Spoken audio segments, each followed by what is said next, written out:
Higher education থেকে topic wise latest পিওয়াইকিউজ আলোচনা করব। ওকে, হাইলি এফেক্টিভ ক্লাস হবে। দেখতে পাবে স্ট্রাকচারালি কিভাবে বিগত 2020 থেকে 2025 অবধি যে পিওয়াইকিউজগুলো টপিক ওয়াইজ এসেছে সেগুলোকে শর্ট আউট করে প্র্যাকটিস করানো হবে। আর এই ধরনেরই টাইপের প্রশ্নগুলো দেখতে পাবে আগামী এক্সামও কিন্তু আসছে। ওকে, একদমই শেষ অবধি টিকে থাকবে এবং ঘন্টাখানেক ভালো করে ধৈর্য ধরে ক্লাসটা করো। তাহলে দেখবে বুঝতে পারবে যে কোশ্চেন্সের ট্রেল কি আছে এই টপিক থেকে, তাহলে তুমি সেইভাবে পড়ে নিজেকে তৈরিও করতে পারবে। ওকে, চলো ক্লাসটা শুরু করছি উইথাউট ডিলে। চলো, প্রথমত আমরা আজকে ফার্স্ট আমরা ডিসকাস করব institutions of higher learning and education in ancient India. বিগত ইয়ারে কি ধরনের প্রশ্ন পার্টিকুলার এই টপিকটি থেকে এসেছে, কারণ আমাদের ফোকাস হচ্ছে টপিক ওয়াইজ পিওয়াইকিউজ সলভ করা, ইউনিট ধরে ধরে টপিক ওয়াইজ যে টপিকগুলো ইম্পর্টেন্ট অবশ্যই, ঠিক আছে। এবং এই যে টাইম লাইন, ঠিক আছে, এখন এক্সাম তো খুব সামনে রয়েছে, তাহলে সমস্ত বিষয়ের উপরে ফোকাস করা এখন পসিবল নয়। হাইলি ইম্পর্টেন্ট যেগুলো, ভেরি ভেরি ইম্পর্টেন্ট যেগুলো, যেখান থেকে ফ্রিকোয়েন্টলি প্রশ্ন আসে অ্যাকচুয়ালি, সেই টপিকগুলোকে ধরে ধরে কোয়েশ্চেন্স প্র্যাকটিস করানো হবে, এটাই আমাদের লক্ষ্য। ঠিক আছে, topic wise latest previous year questions আমরা সলভ করবো টপিক ধরে, ঠিক আছে। এবং ডেফিনেটলি এই ধরনের প্রশ্নের ট্রেন্ডস দেখতে পাবে এক্সামে। ওকে, চলো শুরু করছি। ট্রাই করবে, তোমরা আগে অ্যান্সার দেবে, তারপর আমার সঙ্গে ম্যাচ করবে অ্যান্সার। ওকে, তো দেখো প্রথমে বলে রাখি, হায়ার লার্নিং যে ইনস্টিটিউশনগুলো রয়েছে ইম্পর্টেন্ট, যেগুলো থেকে প্রশ্ন দেখা যায়, সেগুলো হচ্ছে এই নটা। এই নটা নিজে ভালো করে পড়বে আগে, ঠিক আছে। দেখবে সমস্ত প্রশ্নগুলো কিন্তু এই নটা ইউনিভার্সিটির উপরে বেস করে পাচ্ছ। ওকে, তার ফাউন্ডেশন বা যতটা সব পসিবল নিজে সময় দাও, যেভাবে বলে দিয়েছি রোড ম্যাপ আগের দিন, সেইভাবে নিজেকে টাইম দিয়ে দিয়ে পড়ো, ঠিক আছে। একটু একটু জাস্ট সার্চ করে নেবে এগুলো থেকে, বা তোমার কাছে যা সোর্স বা মেটেরিয়াল রয়েছে সেখান থেকে এস্টাবলিশমেন্ট ইয়ার কোথায় অবস্থিত পার্টিকুলার ইউনিভার্সিটি বা ইনস্টিটিউশন, বা এর অ্যাকচুয়ালি মেন যে ব্রাঞ্চগুলো রয়েছে যেগুলোর ওপরে নলেজ প্রোভাইড করা হতো, ঠিক আছে, বা ইম্পর্টেন্ট যে ফ্যাক্টসগুলো আছে সেগুলো পড়ে নেবে, যেগুলোর উপরেই বেশ সাধারণত এক্সামে প্রশ্নগুলো হয়ে থাকে। আর ফেমাস এলুমিনিস কারা রয়েছে, ঠিক আছে, অ্যাসোসিয়েটেড উইথ দিস ইউনিভার্সিটিস, বাস এই কোটা ফ্যাক্ট যদি তুমি মনে রাখো, দেখতে পাবে কোয়েশ্চেনগুলো সব কিন্তু এই ধরনেরই হচ্ছে। এই জন্যই তো প্রিভিয়াস ইয়ারের প্রশ্ন প্র্যাকটিস করা প্রয়োজন রয়েছে, যে কি রকম প্রশ্ন আসে পার্টিকুলার টপিকটি থেকে। ওকে, দেখো প্রথম প্রশ্ন ট্রাই করে অ্যান্সার দেওয়ার, তারপর আমার সঙ্গে ম্যাচ করবে। ওকে, দেখো তো মেনলি এখন যে প্রশ্নগুলো হচ্ছে স্টেটমেন্ট বেসড প্রশ্ন, বা মাল্টিপল স্টেটমেন্ট থাকছে, তার উপরে কোড করে অপশনগুলো দেওয়া থাকছে, এই টাইপের প্রশ্নের ফোকাসটা কিন্তু এখন বেশি হয়েছে এনটিএর, ঠিক আছে। তো প্র্যাকটিস আমাদের সেইভাবেই করতে হবে, এবং ওয়ান লিনিয়ার কোয়েশ্চেন্সও আসে, এমন নয় যে ওয়ান লিনিয়ার আসে না, ঠিক আছে। তো সব রকমেরই কম্বিনেশন রয়েছে।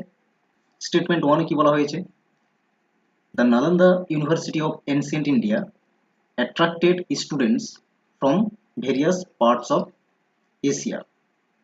Definitely correct statement. তৎকালীন সময়ের বিখ্যাত একটি ইউনিভার্সিটি হচ্ছে নালন্দা, এবং এশিয়ার বিভিন্ন দেশ থেকে নালন্দা ইউনিভার্সিটিতে স্টুডেন্টসরা বা স্কলার্সরা আসতো এখানে। কারেক্ট রয়েছে স্টেটমেন্ট। স্টেটমেন্ট টুতে কি বলেছে, the Nalanda university was overshadowed by the universities in Europe and Arabia immediately after its establishment. তো বলা হয়েছে যে নালন্দা ইউনিভার্সিটি অ্যাকচুয়ালি কি হলো না, যখন ইউরোপিয়ান বা আরবিয়ার বিভিন্ন ইউনিভার্সিটিগুলো তৈরি হলো বা ইনস্টিটিউশনগুলো তৈরি হলো, তখন নালন্দা কি হলো না, পিছিয়ে পড়ে গেল, ঠিক আছে। এটা একদমই নয়। নালন্দা ইউনিভার্সিটির যখন সময়কাল ছিল, আর এটা 12th সেঞ্চুরিতে কি হয়, ডেস্ট্রয় করে দেয় বখতিয়ার খিলজি, ঠিক আছে, বা বিভিন্ন যে মুঘল এম্পায়াররা রয়েছেন তারা কি করেছে না, ডেস্ট্রয় করে দিয়েছে। ওকে, তারপরেই সম্ভবত এগুলো ইউনিভার্সিটিগুলো তৈরি হয়েছিল ইউরোপ বা আরবিয়া, ঠিক আছে। তাহলে এর সঙ্গে কোনো লিঙ্ক নেই, তার মানে এটা হয়ে যাবে statement incorrect. Okay, statement two incorrect, statement one হচ্ছে correct. That means correct answer হচ্ছে অপশন নাম্বার 3। ওকে, দেখো এখানে এক্সপ্লেনেশন করে দেওয়া আছে, এমন নয় যে পুরো প্রশ্নটা তোমাদের ডিসকাস করে দেওয়া হবে, সঙ্গে সঙ্গে পুরো ডিটেলস এক্সপ্লেনেশনও পেয়ে যাবে, এবং এই এক্সপ্লেনেশন স্লাইড থেকে আরো নলেজ গেইন করতে ডেফিনেটলি পারবে। ওকে, তাহলে নালন্দা ইউনিভার্সিটি পাশাপাশি যে এশিয়ান কান্ট্রিগুলো ছিল, চায়না, কোরিয়া, তিব্বত, সেন্ট্রাল এশিয়ার বিভিন্ন কান্ট্রি, এখান থেকে কিন্তু নালন্দাতে আসতো, ঠিক আছে, বা অ্যাডমিশন নিত। স্টেটমেন্ট 2 কেন ইনকারেক্ট হলো? কারণ এখানে যখন অ্যাকচুয়ালি নালন্দা ইউনিভার্সিটি ছিল, ইম্পর্টেন্ট একটা সেন্টার ছিল বিগত 700 বছর ধরে, ঠিক আছে, 5th সেঞ্চুরি থেকে 12th সেঞ্চুরি। আর বখতিয়ার খিলজি এটাকে ডেস্ট্রয় করেছে 12th সেঞ্চুরিতে এবং 1193 এই টাইমটাতে, ঠিক আছে, ডেস্ট্রয় হয়ে যায় পুরোপুরি। অনেক ধাপে ধাপে ডেস্ট্রয় করা হয়েছে, কিন্তু ফাইনালি 1193-তে পুরোপুরি ডেস্ট্রয় হয়ে যায়। তারপরেই দেখতে পাবে এই ইউরোপিয়ান সাচ কাইন্ড অফ যে ইউনিভার্সিটিগুলো রয়েছে সেগুলো তৈরি হবে। তার মানে এর সাথে কোনো লিঙ্ক নেই, সেই জন্যই স্টেটমেন্ট 2 ইনকারেক্ট হবে। দেখো কোয়েশ্চেন নাম্বার 2, এরকমও ওয়ান লিনিয়ার প্রশ্নও থাকে, ঠিক আছে। মেন ফ্যাক্টসগুলো যে কটা ইউনিভার্সিটি তোমাদের বললাম, 9টা ইউনিভার্সিটির লিস্ট দেখিয়েছি, সেগুলোকে ভালো করে তৈরি করো। কি বলা হয়েছে কোয়েশ্চেন নাম্বার 2-তে? University of Vikramshila was a well known centre of, কেন অ্যাকচুয়ালি ফেমাস ছিল Vikramshila university? Okay, Vikramshila university famous ছিল কিসের জন্য? ট্রাই করো অ্যান্সার দেওয়ার। ওকে, কারেক্ট অ্যান্সার হয়ে যাবে অপশন নাম্বার 3, তান্ত্রিক বুদ্ধিজম। তান্ত্রিক বুদ্ধিজমের জন্য বিক্রমশিলা ফেমাস ছিল। বিক্রমশিলা রিলেটেড এই কয়েকটা পয়েন্টস ভালো করে মনে রাখবে, মেনলি এগুলোর থেকেই এক্সামে পেয়ে যাবে। Okay, Vikramshila was one of the two most important centres of learning in India during Pala empire along with Nalanda, ঠিক আছে। তাহলে নালন্দার প্যারালালি এই বিক্রমশিলা ইউনিভার্সিটি কি ছিল না, একটি ইম্পর্টেন্ট লার্নিং সেন্টার হিসাবে ছিল। তৈরি হয়েছিল কখন? ধর্মপাল, পাল ডাইনাস্টির ধর্মপাল এম্পায়ারের সময় এস্টাবলিশড হয় 8th সেঞ্চুরিতে, ঠিক আছে। তাহলে 5th সেঞ্চুরি থেকে 12th সেঞ্চুরি অবধি নালন্দাও ছিল, তো নালন্দার প্যারালালি বিক্রমশিলাও ছিল তখন, ঠিক আছে। নর্দার্ন মগধে অবস্থিত ছিল তৎকালীন সময়ের, বাট এখন সেটা বিহারই রয়েছে। রিভার গঙ্গার পাড়ে অ্যাকচুয়ালি বিক্রমশিলা অবস্থিত ছিল। ভাগলপুর ডিস্ট্রিক্ট, এখন এর লোকেশন হচ্ছে কি ভাগলপুর ডিস্ট্রিক্ট, বিহার। বিহারে ডেস্ট্রয় বা এই এর যে মানে ফুটপ্রিন্টস আমরা দেখতে পাবো। University was famous for religious teaching. Okay, তো বিক্রমশিলা ইউনিভার্সিটি রিলিজিয়াস টিচিং এর জন্য ফেমাস ছিল। প্যারালালি সাথে সাথে ব্যাকরণ, লজিক, অ্যাস্ট্রোনমি, ফিলোসফি, তান্ত্রিক শাস্ত্র বা কর্মকাণ্ড এগুলো নিয়ে পড়ানো হতো। এবং ফেমাস সব থেকে বেশি যেটার জন্য ছিল সেটা হচ্ছে তান্ত্রিক বুদ্ধিজম। দেখো নেক্সট প্রশ্ন, which of the following subjects were taught at the University of Navadvip in ancient India? তাহলে এনসিয়েন্ট ইন্ডিয়ার একটি ফেমাস ইউনিভার্সিটি বা ইনস্টিটিউশন হচ্ছে নবদ্বীপ, যেটাকে নদিয়া ইউনিভার্সিটিও বলা হয়, ঠিক আছে। তো এখানে কোন কোন সাবজেক্ট পড়ানো হতো? তো এই ধরনের কোয়েশ্চেন অ্যাকচুয়ালি হয়ে থাকে এই পার্টিকুলার টপিক থেকে, এবং এগুলো সব প্রিভিয়াস ইয়ারের প্রশ্ন। তো কি কি পড়ানো হতো? তৎকালীন সময়ে আর্কিওলজি, এটা একদম নিউ ব্রাঞ্চ অফ নলেজ বলতে পারি আমরা। ফিজিক্স, ঠিক আছে, এই এনসিয়েন্ট টাইমে এগুলোর খুব একটা চর্চা হতো না, ঠিক আছে। হতো লজিক, লিটারেচার, তন্ত্র, ঠিক আছে, এই বিষয়গুলো নিয়ে, তন্ত্র মন্ত্র এইসব বিষয়গুলো নিয়ে নলেজ বা সাবজেক্ট পড়ানো হতো।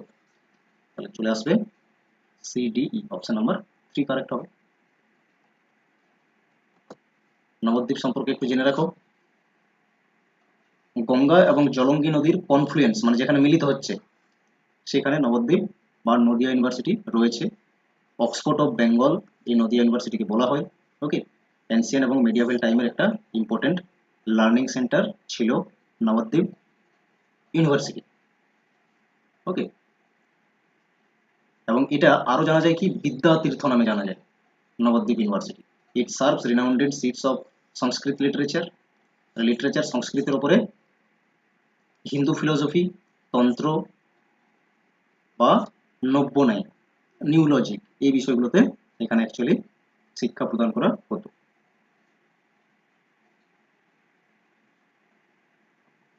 দেখো নেক্সট প্রশ্ন, তাহলে দেখো যে কটা ইউনিভার্সিটি তোমাদের আমি লিস্টে দেখিয়েছি সেগুলো থেকে এই প্রশ্নগুলো হচ্ছে। লাস্ট আমরা টোটাল 5 ইয়ার্সের কোয়েশ্চেন্স দেখছি, সেখানে দেখতে পাচ্ছি যে এই লিস্টের থেকে কিন্তু প্রশ্নগুলো আসছে। কোয়েশ্চেন নাম্বার 4 কি বলা হয়েছে, Ujjain in ancient India was famous for the study of. তো কোন স্টাডির জন্য ফেমাস ছিল উজ্জয়ন ইউনিভার্সিটি? মনে রাখবে, ভেরি ইম্পর্টেন্ট একটি ইউনিভার্সিটি। এখানে অ্যাস্ট্রোনমি রিলেটেড নলেজের জন্য অ্যাকচুয়ালি রিনাউন্ডেড বা ফেমাস উজ্জয়ন ইউনিভার্সিটি অ্যাস্ট্রোনমির জন্য, ঠিক আছে। লোকেটেড মধ্যপ্রদেশে রয়েছে।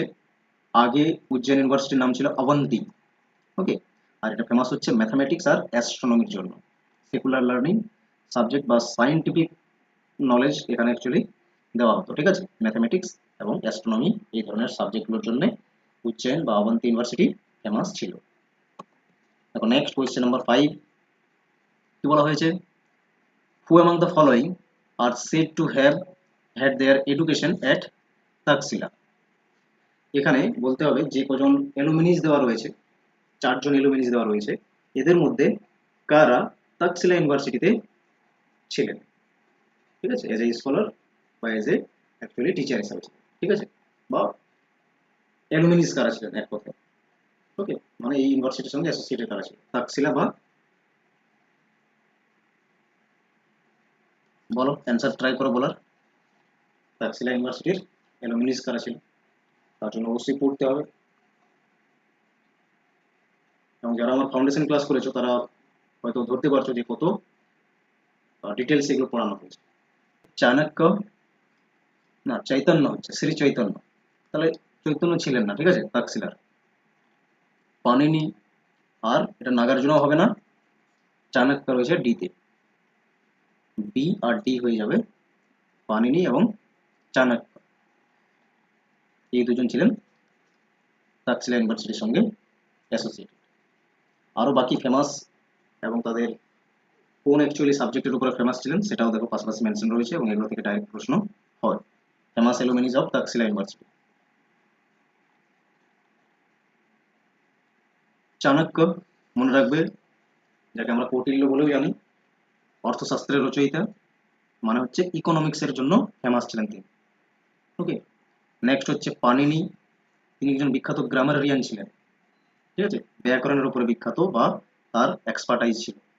চারক রয়েছেন, ফিজিশিয়ান বা আয়ুর্বেদিক আয়ুর্বেদিক ফিজিশিয়ান হিসেবে তিনি বিখ্যাত ছিলেন, চারক মানে মেডিসিনের উপরে। জীবক রয়েছে, রিনাউন্ডেড ফিজিশিয়ান, ওকে। আরেকজন রয়েছে চন্দ্রগুপ্ত মৌর্য, ফেমাস মৌরিয়ান এম্পায়ার। তো এগুলো হচ্ছে বিখ্যাত তাকসিলা ইউনিভার্সিটির অ্যালুমিনিস, ঠিক আছে। এখান থেকে এরকম প্রশ্ন ডাইরেক্ট হয় বলে তোমাদের এখানে দেখানো হচ্ছে, এবং আদার ইউনিভার্সিটি থেকেও হতে পারে। নেক্সট দেখো, আবার এনসিয়েন্ট থিঙ্কার্স বা অ্যালুমিনিস রয়েছে বিভিন্ন ইউনিভার্সিটির, আর দিয়ে তাদের এরিয়া অফ স্টাডি, মানে কিসের জন্য বিখ্যাত ছিল। তাহলে অলরেডি আমরা আগেই একটি প্রশ্ন সলভ করলাম। তাহলে পানিনি কিসের জন্য বিখ্যাত ছিল, সবাই এক কথাই বলতে পারবে এরপর, গ্রামারিয়ান ছিল বা গ্রামার সাবজেক্টের উপরে তার বিখ্যাত বা এক্সপার্টাইজ ছিল বা ফিল্ড অফ স্টাডি ছিল, এরিয়া অফ স্টাডি, ওকে। তাহলে দুইয়ের সঙ্গে ম্যাচ করছে, প্রত্যেকটাতেই রয়েছে, একটাই অপশন এলিমিনেট করতে পেরেছি এই অবধি। জীবক, জীবক হচ্ছে মেডিসিয়ান, দেখো অলরেডি আমরা আগের ক্লাসেই বা আগের যে স্লাইড সেখানে আলোচনা করেছি, ঠিক আছে। জীবক হচ্ছে একজন ফিজিশিয়ান, তার মানে মেডিসিনের উপর। আরেকজন চারকও রয়েছেন, তিনিও হচ্ছেন মেডিসিনের, ঠিক আছে।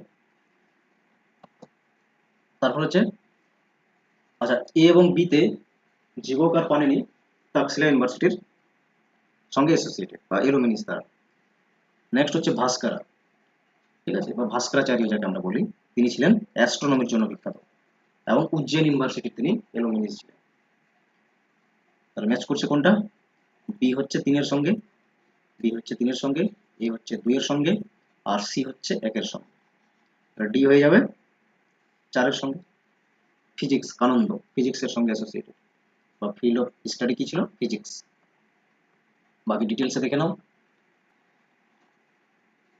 কি বলা হয়েছে, which of the following subjects were taught in ancient Indian university. এখানে কোনো পার্টিকুলার ইউনিভার্সিটির নাম বলছে না, এনসিয়েন্ট ইন্ডিয়ান ইউনিভার্সিটিজের কথা বলেছে, যে কোন কোন সাবজেক্টগুলো পড়ানো হতো এনসিয়েন্ট টাইমে।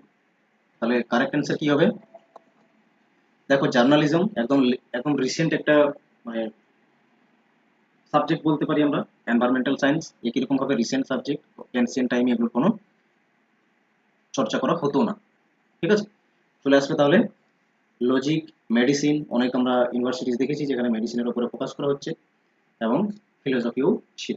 ঠিক আছে, তাহলে সিডিই হয়ে যাবে, সিডিই অপশন নাম্বার সিতে রয়েছে, option number 3 is the correct answer. তাহলে নেক্সট দেখো কোয়েশ্চেন নাম্বার 8,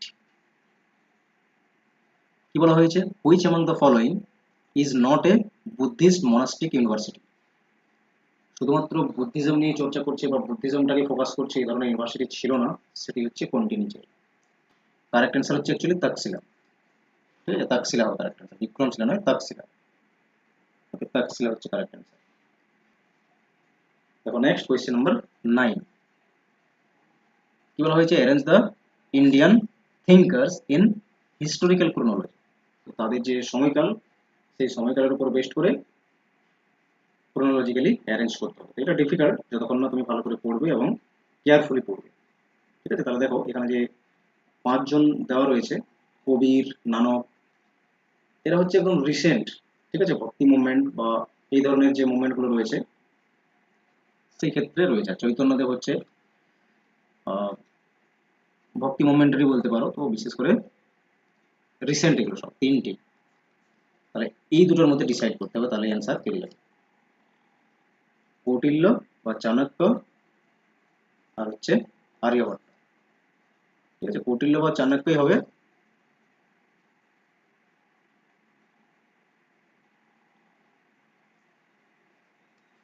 তার ক্রোনোলজি সব থেকে আগে আসবে, তারপরে আর্যভট্ট রয়েছে, কারণ আমরা দেখছি। তাহলে সি চলে আসবে। ঠিক আছে, এরপরে আসবে সি, এরপরে যদি সি আসে তাহলে এ সি রয়েছে একটাই অপশন, অপশন নাম্বার 1 হয়ে যাবে।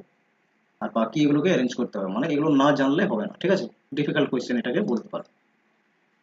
এসি এই করতে অ্যান্সার দিতে পারবে, কিন্তু টাইম গুলো দেখে রাখবে, কারণ এগুলো ফেমাস হচ্ছে, এই 5 জনই ফেমাস তাদের ব্যক্তিগত ফিল্ডে। ঠিক আছে, এগুলো ট্রাই করবে মনে রাখার, এরকম প্রশ্ন কিন্তু আরো রিপিট হতে পারে। চাণক্য এই টাইম পিরিয়ডে ছিলেন তিনি, ওকে, এবং ফেমাস ছিলেন। চন্দ্রগুপ্ত মৌর্যের একজন মিনিস্টারও ছিলেন এবং অর্থশাস্ত্রের রচয়িতা ছিলেন। আর্যভট্ট টাইম পিরিয়ড দেখো, এই সময়কালে ছিলেন তিনি ম্যাথামেটিক্স এবং অ্যাস্ট্রোনমার হিসাবে তিনি গুপ্ত এরাতে ফেমাস ছিলেন।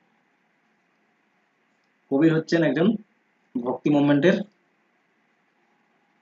প্রমিনেন্ট পোয়েট বা সান্ট বলতে পারো। গুরু নানক হচ্ছেন সিকিজমের ফাউন্ডার, টাইম পিরিয়ড হচ্ছে এটা 1469 থেকে 1539। শ্রী চৈতন্য তিনি অ্যাকচুয়ালি বৈষ্ণব সায়েন্স ছিলেন, বেঙ্গল থেকে। ওকে, টাইম পিরিয়ড হচ্ছে 1486 two 1534।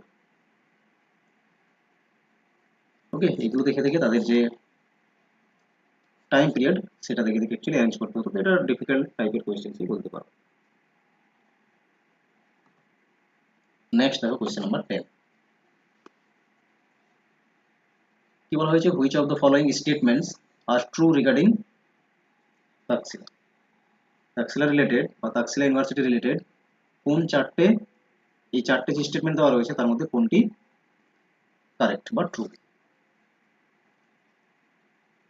Great grammarian Panini had his education there, definitely তিনি পানিনি তাকসিলা ইউনিভার্সিটির এলোমিনি ছিলেন এবং এখান থেকেই শিক্ষা লাভ করেছেন, তাহলে এটা কারেক্ট হয়ে যাবে। এ হচ্ছে কারেক্ট, তিনটেইতেই রয়েছে এ, এই অপশন হচ্ছে এলিমিনেট হয়ে গেল। বি তে বলেছে কৌটিল্য ওয়াজ এ লার্নার দেয়ার, কারণ এখান থেকে পড়াশোনা করেছে মোট কথা, তাহলে বিও ঠিক হচ্ছে, বি ঠিক হচ্ছে, এরকম দুটোতে রয়েছে, আর একটি অপশন এলিমিনেট হলো, আর একটা তোমাকে খুঁজতে হবে, তাহলে অ্যান্সার হয়ে যাবে। আচ্ছা, ডি তে দেখো কি বলেছে, ডাইরেক্ট আমাদের চোখে পড়ছে এটা, students had to pay for their education. তো তখন কোনো পেমেন্ট সিস্টেম ছিলই না, ফ্রি অফ কস্ট ছিল এডুকেশন সিস্টেম। সি হয়ে যাবে কারেক্ট, ডি হয়ে যাবে ইনকারেক্ট। ঠিক আছে, তাহলে অপশন নাম্বার 2 হবে কারেক্ট। ওকে, আশা করছি বুঝতে পেরেছো। তাহলে ফাইনালি আমরা 10টা কোয়েশ্চেন্স এনসেন্ট ইউনিভার্সিটিগুলো থেকে করেছি এবং তোমরা দেখতে পেয়েছো যে কি রকমের প্রশ্ন বিগত ইয়ারে এসেছে পার্টিকুলার এই টপিক থেকে।